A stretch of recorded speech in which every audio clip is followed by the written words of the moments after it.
आपके एफआईआर में एक ऑडियो क्लिप भी है, वो करीब 20 मिनट का, 19 मिनट 46 सेकंड के आसपास का है। उस ऑडियो क्लिप में आपके पति गाली दे रहे हैं पूर्व डीजीपी के.एस. द्विवेदी को। ये क्या मसला है? मेरे पति हमको बोलने लगे द्विवेदी सर के बारे में कि तुमको जो है द्विवेदी सर गलत ढंग से बुलाते हैं, बोलते हैं कि प्रोफेसर में उसका हम करवा देंगे तो वो मेरे साथ उसको रहना पड़ेगा। क्यों रहना पड़ेगा? गलत तरीका से मेरे हस्बैंड आके हमको बोलते थे द्विवेदी सर। आपके डीएसपी पति कहते हैं कि बिहार पुलिस में जो भर्ती सिपाही भर्ती बोर्ड के जो चेयरमैन हैं और बिहार के पूर्व डीजीपी हैं के.एस. द्विवेदी, यानी उनके सीनियर पदाधिकारी आपको चाहते हैं कि अपने पास रखें। हाँ, तो ये मेरे हस्बैंड कहते थे। हाँ, तो वो पैरवी क्या करेंगे, पैरवी लोग क्या करेंगे, मेरे पति क्या करवाएंगे, चाहे द्विवेदी सर क्या करेंगे। मेरे पति अब जब ऑफिस से आते थे या ऑफिस में बैठे भी हैं तो फ़ोन लगा दिए हमको, या और घर आए शाम में तो बोलने लगे कि द्विवेदी सर तुमको जो है गलत नज़र से देखते हैं, सो बोलते हैं कि अपनी पत्नी को जो है मेरे पास लाओ। वो ऑडियो मैंने द्विवेदी सर के व्हाट्सएप पर भेजा कि सर आप खुद कान से सुन लीजिए कि मेरे हस्बैंड आपके बारे में क्या बोल रहे हैं। लेकिन वो ऑडियो भी वो सुन के और चुप लगा गए। बिहार पुलिस में एक डीएसपी हैं कमलाकांत प्रसाद, उन पे एक नाबालिग दलित बच्ची के बलात्कार करने का आरोप लगा, एफआईआर हुआ, मामला चल रहा है। तनुजा जी हैं उनकी पत्नी, डीएसपी साहब की पत्नी, जिन पर यौन शोषण का एफआईआर हुआ, वो भी दलित समाज की बच्ची का। इनका कहना है कि हमारे पति सिर्फ एक ही बच्ची के साथ ऐसा यौन शोषण नहीं किए, कई नाबालिग बच्चियों के साथ उन्होंने यौन शोषण किया। आप अपने पति पर नाबालिग बच्चियों के यौन शोषण का आरोप लगा रही हैं। शादी दरअसल मेरी 2000 ईस्वी में हुई, तो उसमें मेरे पति बेरोजगार थे और मैं एक संपन्न परिवार से थी। तो फिर शादी के बाद मेरे माता पिता ने ही उनको पढ़ाया लिखाया और 2005 में वो बिहार पुलिस सेवा में डीएसपी के रूप में उनको नौकरी मिली। अच्छा, आप लोग की अरेंज मैरिज हुई थी या लव मैरिज? नहीं, लव मैरिज शादी थी। स्वजातीय मामला था? नहीं, अंतरजातीय विवाह है। आज से 15 साल पहले, 15-16 साल पहले आपने जी इंटरकास्ट मैरिज किया। जी जी जी। और बाद में वो डीएसपी जी, तो 2005 ईस्वी में उनको डीएसपी के रूप में नौकरी मिली। इसके बाद जब डीएसपी के रूप में नौकरी मिली और पोस्टिंग हुई तो फिर अपना वो सरकारी आवास पर बुला के महिलाओं के साथ, कुछ गलत महिलाओं के साथ, कुछ लड़कियों के साथ वो बुला के अपना वो गलत संबंध बनाने लगे और पैसा गलत कमाई उनकी होने लगी और ये सब चीज़ उनका, लड़की औरत को आवास पे बुलाना, गलत करना, ये सब चीज़ उनका शुरू हो गया। अभी कहाँ है आपके पति पदस्थापित? अभी मेरे पति ये बिहार सिपाही बहाली जो भर्ती बोर्ड है उसमें ओएसडी के पद पर विशेष कार्य पदाधिकारी के रूप में पदस्थापित है। जी। अच्छा, ये ज़्यादा कहाँ से कमाते हैं आपके पति? यही सिपाही बहाली में ही, सिपाही बहाली में भी पैसा सुनने बहुत वो कमाए हैं, सुनने में आया है। अपने भाई बहन के नाम पर अपना कमा के बहुत प्रॉपर्टी जो भी है अपना विभिन्न रूप में जो है रखे हुए हैं, दिए हुए हैं। अच्छा, आप भी अपने पति पर एफआईआर करी? जी। क्यों?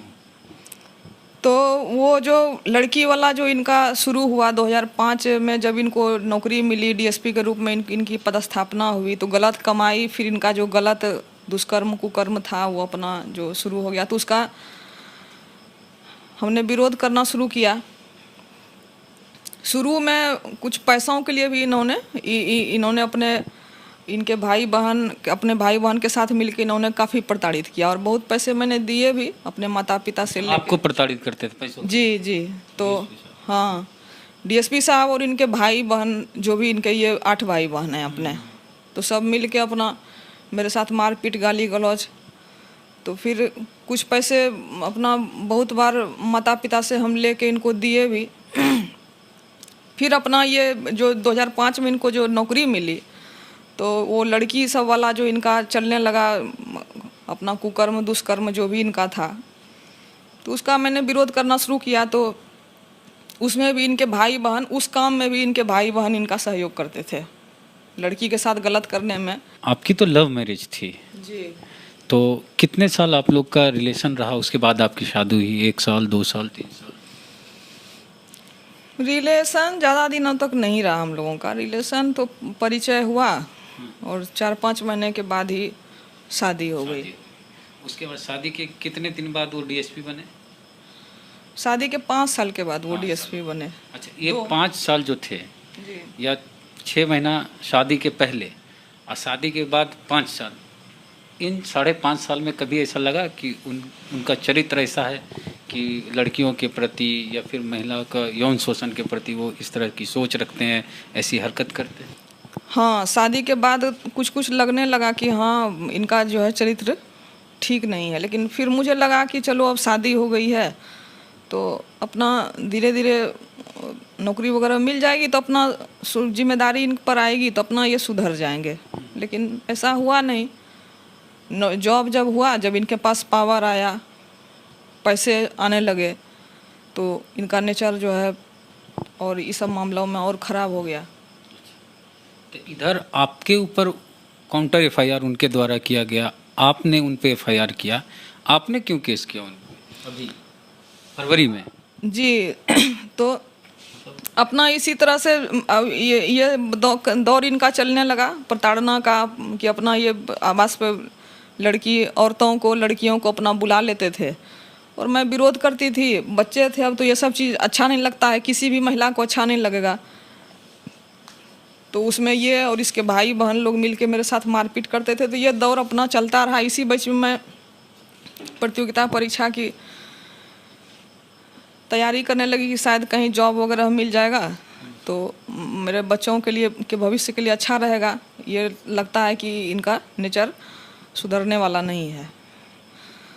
तो अपना मैं बीपीएससी का 4-5 बार मैं मेंस दे चुकी हूँ। तो अपना उसी प्रताड़ना के दौर में वो भी चलते रहा और मेरी पढ़ाई लिखाई भी जहाँ तक हमसे हो सकता था दे के मैंने बीपीएससी का 2 बार इंटरव्यू भी दिया। तो एफआईआर हुई मारपीट के चलते? हाँ, तो इसके बाद जो है ये 2018 में मेरी माँ को कैंसर हो गया। मैं माता पिता की इकलौती संतान हूँ, भाई बहन कोई है नहीं मुझे, बस माता और पिता, ये 2 बच्चे। तो मेरी माँ को कैंसर हो गया। कैंसर हुआ तो फिर मुंबई में ले गई माँ को इलाज कराने के लिए। वहीं इलाज वगैरह 1 साल हुआ और अगस्त 2019 में मेरी माँ की मृत्यु हो गई। और पिताजी लगभग 80 वर्ष के हैं, उनकी भी स्थिति बीमार रहने लगे, बहुत ख़राब हो गई। माँ मेरी अगस्त में डेथ की और इसके बाद जो है श्राद्ध मैंने 3 सितंबर को माँ का किया। इसके बाद जब मैं पटना लौटी तो बुरी तरह से पति ने अपने भाई बहन के साथ मिल के मेरे साथ मारपीट शुरू कर दिया। उसमें बहुत शोकाकुल स्थिति में, जिसमें कि मुझे चूँकि कोई है नहीं तो पति के सहारे की ज़रूरत थी, अपने आदमी के सहारे की ज़रूरत थी। उस स्थिति में सहारा तो क्या मिलेगा, और उस स्थिति में बुरी तरह से मेरे साथ मारपीट प्रताड़ना शुरू हुई कि अपना ये मेंटली एबनॉर्मल होके मर जाए, आत्महत्या कर ले चाहे। तो उसके बाद हमको मजबूर होकर एक दिन इतना इनकी बहन जो है ये सिपाही भर्ती बोर्ड का मेरे पति का कमाई लेने के लिए, अपने पति को अमृतसर में वो रहती थी, उसका एयर डिफेंस में एक लड़का है, उससे विवाह मैंने ही और मेरे पति ने मिलके उसको करवाया था, ननद की शादी। वो भी वहाँ से छोड़ के यहीं सगुना मोड़ के पास आके रहने लगी ताकि पति के गलत कमाई को ले सके। भाई के गलत, अपने भाई के गलत? हाँ, वो अपने भाई? हाँ। और साथ में पति के साथ मिलके रोज रोज आके मेरे साथ गाली गलौज करना, टॉर्चर करना उसने शुरू कर दिया। ननद के सगुना मोड़ पर आने के बाद स्थिति और ज़्यादा गंभीर हो गई मेरी। तो माँ का श्राद्ध 3 तारीख को, माँ का श्राद्ध 3 सितंबर को मैंने किया और इसके बाद पति और पति की बहन और उसके भाई लोग जो गांव से आके ये लोग के मारपीट करने के वजह से 7 सितंबर को मैं पहली बार थाना गई, रूपसपुर। पहली बार थाना गई तो उस दिन एफआईआर दर्ज नहीं हो सका। थाना गई और मैंने एसएसपी को, पटना एसएसपी को मैंने उस दिन फ़ोन किया, तो एफआईआर दर्ज नहीं हो सका। थाना प्रभारी बोले कि देखिए कुछ समय दीजिए, पति को सुधरने का, सीनियर पदाधिकारी हैं, ऐसे कैसे एफआईआर हो जाएगा, ये सब तरह का बात। इसके बाद उस दिन मैंने, और उनके अलावा उसके दूसरे दिन मैंने सबको आवेदन दिया, थाना के अलावा। तो उसमें उस बीच में ये सुधरेंगे क्या? इन्होंने इन पर जो कार्रवाई नहीं हुई, तो ये देखे कब मेरे ऊपर कोई कार्रवाई हो नहीं रही है, इनकी प्रताड़ना और अधिक बढ़ गई और मारपीट जो है उस दिन से मेरे साथ और साथ में ही रह रहे? हाँ, वो रूपसपुर थाना में आवेदन, सबको आवेदन देने के बाद साथ में ही रह रहे थे। उसके बाद तो और इनकी शुरू हो गई। इसके बाद इन्होंने क्या किया, इन लोगों ने मिलके भाई बहन के साथ मेरे और मेरे बेटे के मर्डर का प्लान बनाया। तो नवंबर महीने में एक दिन रात में लगभग 12 बजे मेरे बेटा और बेटी ने वो छिप के अपना मोबाइल से बात कर रहे थे अपने भाई बहन के साथ कि एक्सीडेंटल एजुकेशन से मैं एमए कर रही थी मगध यूनिवर्सिटी से। तो मेरा जाना ना बीच बीच में अपने कॉलेज होता था, वो बख्तियारपुर एनएच होते हुए, तो था कि एक्सीडेंटल मर्डर रास्ते में ट्रक वगैरह से कार का करवा देना है, अपना एक्सीडेंटल के रूप में शो हो जाएगा और इसको रास्ते से जो है हटा ही देना अच्छा है। इस चीज़ को जब आपके पति आपकी हत्या कराना चाहिए? जी, पति और पति के भाई बहन सब मिलके, चारों, अपना उनकी बहन, उनके भाई, सभी लोग अपना एक दिन रात में अपना फ़ोन से बात कर रहे थे। तो ये मेरे बेटा बेटी ने सुना, तो मुझे भी आके बताया, तो मैं भी इस चीज़ को अपने कान से सुनी थी। तो उसके बाद मैंने ये बात जो है बताई भी जाके, बीएमपी के वो डीआईजी साहब थे, उनको ये बोली भी। फिर इसके बाद जो है मारपीट भी, इनकी प्रताड़ना उसी तरह से जारी थी। होते होते तब अंततः जो है 20 फरवरी 2020 को मैं एफआईआर करने के लिए, उस दिन इन्होंने बहुत इतना मारा, मुझे इतना मारा कि पूरा मेरा मुंह वगैरह सब फट गया था, मुंह से खून, आँख से खून, बहुत मेरी स्थिति घायल अवस्था में बहुत ख़राब हो चुकी थी। उसी स्थिति में मैं उस दिन थाना गई थी, अंततः रूपसपुर थाना एफआईआर करने के लिए। एफआईआर भी नहीं हो रहा था। अंत में थाना पर मेरे साथ काफ़ी दुर्व्यवहार किया गया, हरास किया गया मुझे थाना प्रभारी के द्वारा, रूपसपुर थाना प्रभारी के द्वारा। फिर मीडिया के लोग आए तो 9 बजे सुबह से ही थाना पर बैठे बैठे 4 बजे शाम में अंततः एफआईआर मेरा दर्ज हुआ। लेकिन मेरे पति के पद के प्रभाव, पैसे का जो उनका प्रभाव है, गलत पैसों का, उसके चलते मेरे ऊपर एक झूठा उन्होंने काउंटर एफआईआर आप ही पर कर दिया? हाँ, रूपसपुर थाना में ही। आपके ऊपर क्या एफआईआर किया गया? हाँ, मेरे ऊपर एफआईआर यही किया गया कि ये इसने मुझे जो है, ये हमको छुरी दिखा रही थी, चाकू दिखा रही थी मारने के लिए। अच्छा, हाँ, ये एफआईआर हुआ? हाँ, छुरी दिखा रही। उस दिन की घटना का वो लिखे थे कि मेरे ऊपर इसने मुझे, मतलब एक तरह से ये कि इसने मुझे उस केस में आप चार्जशीटेड हो गए? हाँ, तो इसने मुझे एक झूठा एफआईआर अपने विभाग के प्रभाव, पैरवी, विभागीय अधिकारियों के पैरवी सब के वजह से मेरे ऊपर काउंटर एफआईआर दर्ज करवा दिया। इसके बाद मैं डीजीपी सर से उसमें इसके 1-2 दिन के बाद जाके मिली थी। गुप्तेश्वर सर उसमें थे, बिहार के डीजीपी, कि सर इस तरह से 20 साल से मैंने प्रताड़ना सही, इतना मारपीट, घायल, मेरे आँख का इलाज उस समय IGMS में हुआ था, आँख से मुझे दिखाई नहीं दे रहा था मारपीट की वजह से, और हम ही पर सर काउंटर एफआईआर मतलब दर्ज कर दिया गया। तो सर बोले थे कि आपके ऊपर एफआईआर नहीं रहेगा, मैं ख़त्म करवा दूंगा, ये तो गलत चीज़ है। लेकिन इसके बाद ऐसा कुछ हुआ नहीं, चूँकि इनको, मेरे पति को बड़ी अधिकारियों का संरक्षण प्राप्त था और मेरा तो कोई पैरवी करने वाला है नहीं। मैं भाई बहन में भी अकेली, माँ नहीं, पिताजी बूढ़े बीमार, तो कौन मेरी पैरवी कौन करेगा। तो इसके बाद मुझे चार्जशीट कर दिया गया। मैंने जो केस किया था, तो पति को छोड़ के सारे अभियुक्तों का, 8 जो पति के भाई बहन थे उनका नाम मैंने दिया था, सबका नाम निकाल दिया गया, सिर्फ पति को चार्जशीटेड किया गया और मेरे काउंटर केस में मुझे चार्जशीटेड कर दिया गया।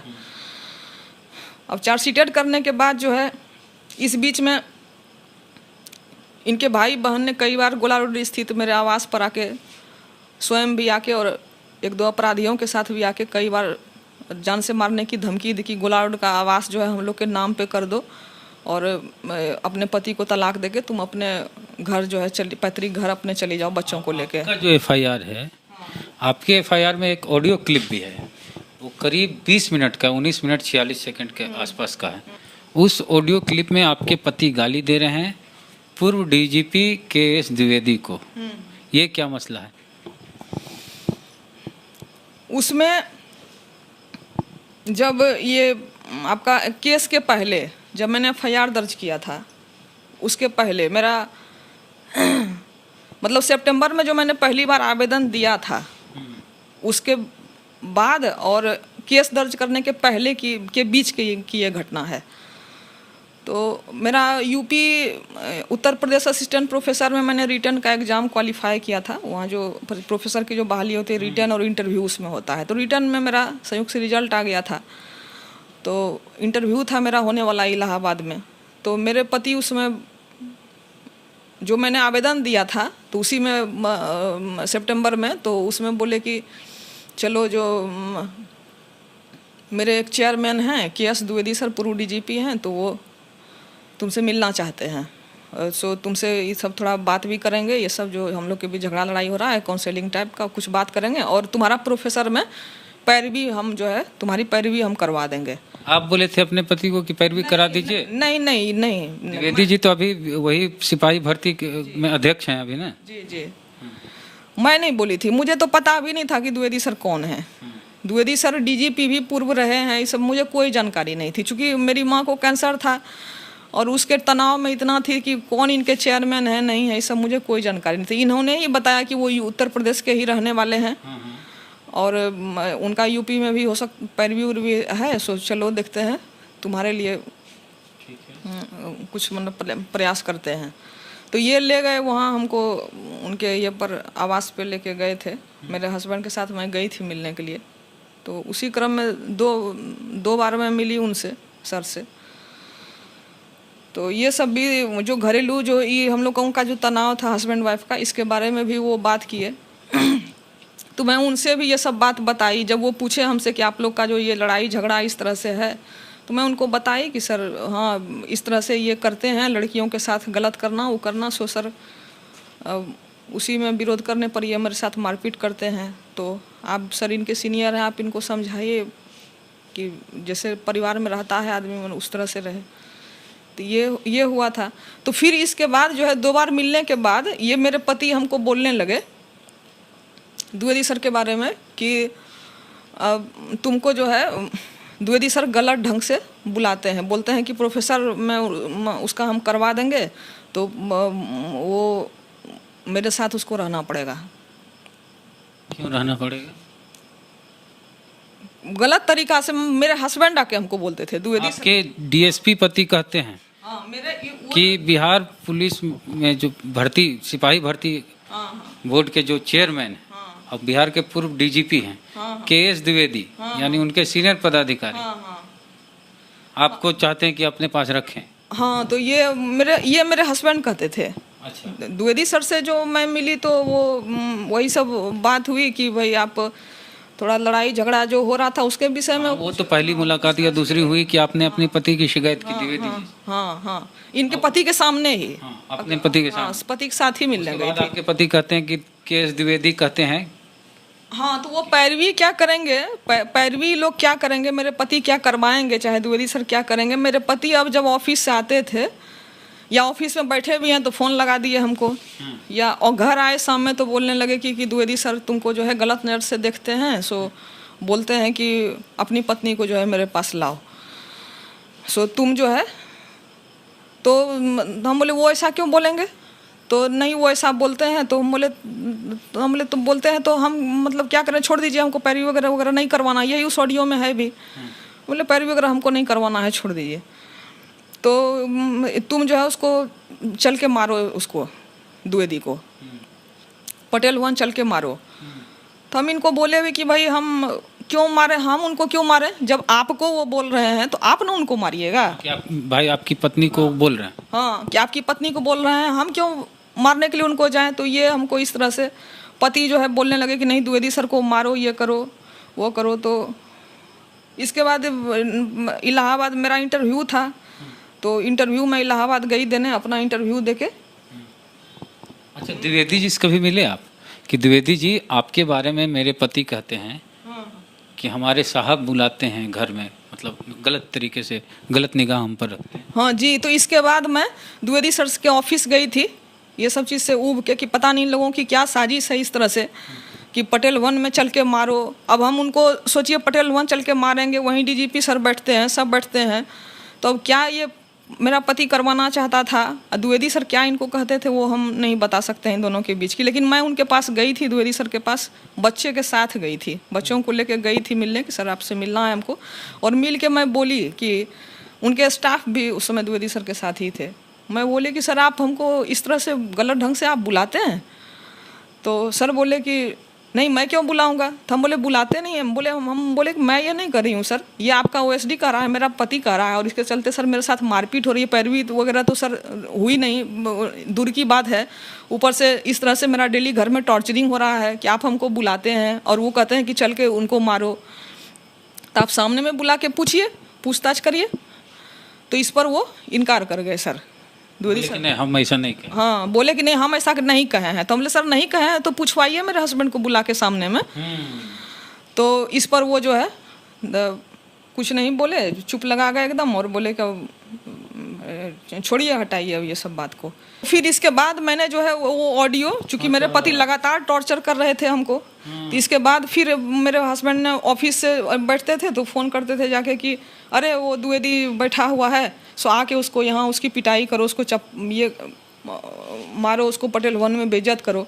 तो फिर मैंने उसका एक ऑडियो रिकॉर्ड किया कि न जाने ये सब क्या साजिश है, ये लोग बड़े बड़े लोग हैं, मैं एक साधारण महिला हूँ, कि ये लोग बड़े बड़े पावरफुल ताकतवर लोग हैं, एक तो पति के साथ मेरा विवाद चल रहा है, ऊपर से ये क्या नया ये शुरू हो गया। तो मैंने अपने पति की बात को रिकॉर्ड किया, जो ये द्विवेदी सर को मारने की बात कर रहे थे, और उसकी बेटी, द्विवेदी सर की बेटी बीवी बहन को भद्दी भद्दी गालियां दे रहे थे, वो सब तो मैं आपको वो सब गाली मैं अपने मुंह से बोल भी नहीं सकती। ऑडियो है, इतनी गंदी गालियां हैं वो कि मैं आपको एक शब्द आदमी अपने मुंह से नहीं निकाल सकता। वो ऑडियो मैंने द्विवेदी सर के व्हाट्सएप पर भेजा कि सर आप खुद कान से सुन लीजिए कि मेरे हस्बैंड आपके बारे में क्या बोल रहे हैं। लेकिन वो ऑडियो भी वो सुन के और चुप लगा गए। इसके बाद जो है मेरे पति की प्रताड़ना जो बढ़ी, तो वो बताया ही मैंने आपको कि FIR दर्ज हुआ और चार्जशीटेड मुझे कर दिया गया। और इसके बाद मैं बहुत दर न्याय के लिए, चार्जशीटेड होने के बाद दर भटकती रही न्याय के लिए, आज उस पदाधिकारी के ऑफिस, आज उस पदाधिकारी के ऑफिस, सारे सीनियर बड़े पदाधिकारियों के, लेकिन कहीं से मुझे न्याय नहीं मिल पा रहा था, कोई मेरी सुन नहीं रहा था। DGP सर से भी, जो वर्तमान DGP हैं SK सिंघल सर, मैं उनसे भी मिली, तो इन्होंने कमज़ोर वर्ग से अनिल किशोर सर ने जब मुझे न्याय देने का भरोसा दिलाया, और इसके बाद मेरी जो फाइल थी, मेरे केस से संबंधित फाइल, उसको जो है DGP सर की अनुमति के लिए आगे बढ़ाया। तो इसके पश्चात मैं DGP सर से मिली, SK सिंघल सर से मैं मिली, मैं बोली कि सर आप उस समय जब DG BMP थे तो आपने CID जांच की अनुशंसा की थी, और उस अनुशंसा को भी नहीं माना गया और मुझे चार्जशीटेड कर दिया गया है। आज सर आप DGP हैं, तो आज तो मैं न्याय के लिए फिर आपके पास आई हूँ। तो सर ने मुझे न्याय दिलाने का भरोसा दिया, बोले कि मेरे रहते जो है आपको न्याय जो है ज़रूर मिलेगा, मैं इसमें जहाँ तक हो सकेगा मैं सहयोग करूँगा। और उसके बाद DGP सर की उसमें अनुमति मिली, मेरे केस के पुनः जो है, जो मुझे चार्जशीटेड किया गया उसके में अनुसंधान की पुनः अनुमति मिली है। और भी जो जांच जो मैंने आवेदन में लिख के दिया है, वो सब का जांच जो है कमज़ोर वर्ग के द्वारा आज किया जा रहा है, जिसका एक उसी में एक देख रहे हैं ये हुआ है, एक घटना सामने आई है। ये तो अलग केस है, एक नाबालिग बच्ची से बलात्कार का मामला अलग है, आपके पति पर जो केस हुआ है, आपका मामला अलग है। अभी जो कार्रवाई की खबरें आ रही है, वो आपके पति पर जो कार्रवाई हुई, वो कार्रवाई उस नाबालिग बच्ची से यौन शोषण को लेकर हुई। आपके मामले में तो कुछ कार्रवाई हुई? हाँ, तो उसमें अनुसंधान अभी शुरू शायद होने हुआ है, अनुसंधान शुरू हुआ है अभी, तो अनुसंधान का ये नहीं हुआ है, पूरा नहीं हुआ है, लेकिन सर सुनते हैं डीजीपी सर उसमें सीआईडी अनुसंधान की अनुशंसा कर दिए हैं। जब मेरी शादी हुई थी तो एक खपरेल के घर के अतिरिक्त पति का जो पैतृक घर है बक्सर, वहाँ कुछ नहीं था। और आज विभिन्न रूप में उनके भाई बहनों के पास अकुत संपत्ति जो है रखी हुई है। जो तो वो कहाँ से आई? तो ये यदि बहाली में ऐसा नहीं होता है तो वो संपत्ति कहाँ से आई, यह जांच का विषय है। वो जिसको कोई आय का स्रोत नहीं है नौकरी के अलावा, तो वो संपत्ति कहाँ से आएगी? और एक बात इसमें और है कि जो मुझे जो चार्जशीटेड काउंटर केस में किया गया है उसमें जितनी भी गवाही हुई है वो सारे लोग सिपाही भर्ती बोर्ड के स्टाफ हैं। कई लोगों ने उसमें गवाही दिया है। ये कागज क्या है? ये चार्जशीट की कॉपी है, जो केस का डायरी है। इसको पढ़िएगा तो आपको पता चलेगा कि इसमें जितनी भी जो हमको जो काउंटर केस कराने की जो गवाही दी गई है, जो सारे गवाह हैं, ये सारे सिपाही भर्ती बोर्ड के स्टाफ हैं। तो सिपाही भर्ती बोर्ड के सारे स्टाफ जो है लोगों ने गवाही दिया है। और मुझे अपने पति को जी चाकू मारने जा रही थी कथित तौर पर, जैसा कि एफआईआर में, तो सिपाही भर्ती बोर्ड के ये सारे लोग यहाँ मौजूद थे आपके घर में? इन लोगों के द्वारा मुझे पागल घोषित करवाने का प्रयास किया गया है। अच्छा। इन लोगों ने गवाही जो दी है कि मैडम जो है, हम लोग जाते थे उनके घर पे तो वो साहब को गंदी गंदी गाली देती थी, मारती थी साहब को, हम लोग देखते थे। तो और तो मैडम जो है पागल हैं। उनकी गवाही को पढ़िएगा। सिपाही भर्ती बोर्ड के स्टाफ ने जो मेरे काउंटर केस में गवाही मुझे जो चार्जशीट कराने के लिए उनका दिलवाया गया है, तो उन्होंने अपने गवाही में संक्षेप में मुझे पागल घोषित करने का प्रयास किया है कि ये मानसिक रूप से विक्षिप्त महिला है। किसी की भी पत्नी हो, अगर वो पागल हो जाए तो पति का कर्तव्य है इलाज कराना कि एफआईआर करना? उसका इलाज कराना है, लेकिन यहाँ तो बात है कि पागल मैं हूँ नहीं। पागल जो है वो प्रोफेसर की इंटरव्यू नहीं देगा।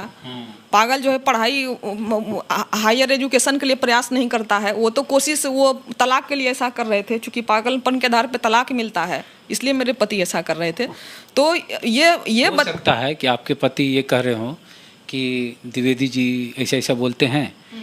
हो सकता है वो झूठ भी बोले हों आपको, ताकि आप सही में जाके द्विवेदी जी को चप्पल जूता मार दें, तो उनके लिए आसान हो जाता कि वो आप पागल हैं। हाँ जी, ये भी बात हो सकती है कि द्विवेदी सर, ये मेरे पति सोचते होंगे कि द्विवेदी सर को मारेगी पटेल भवन में जाके, तो वहाँ तो सारे सीनियर बड़े पदाधिकारी बिहार के बैठते हैं, तो वहीं से अपना इसको गिरफ्तार करके जेल भेज दिया जाएगा और कह दिया जाएगा कि देखिए ये इतना सीनियर बिहार के पूर्व डीजीपी को ये मार रही है, ये महिला सचमुच में पागल है। तो तनुजा जी हैं, इनके पति बिहार पुलिस में डीएसपी हैं, अभी बिहार सिपाही भर्ती बोर्ड में ओएसडी हैं। और इनका आरोप पति के ऊपर क्या है आप सब सुने, और बिहार पुलिस में बहाली को लेकर क्या सोचते हैं ये भी सुने, और बिहार के पूर्व डीजीपी के बारे में क्या कुछ इन्होंने कहा, इनके पति ने क्या कहा, सब कुछ आपको पता है। तो प्रतिक्रिया क्या है आपकी कमेंट बॉक्स में लिखिए। फेसबुक पे वीडियो देख रहे हैं शेयर कीजिए, पेज को लाइक फॉलो भी कीजिए, और यूट्यूब चैनल को हमारे सब्सक्राइब नहीं किए हैं तो सब्सक्राइब कीजिए। जय भीम, जय भारत।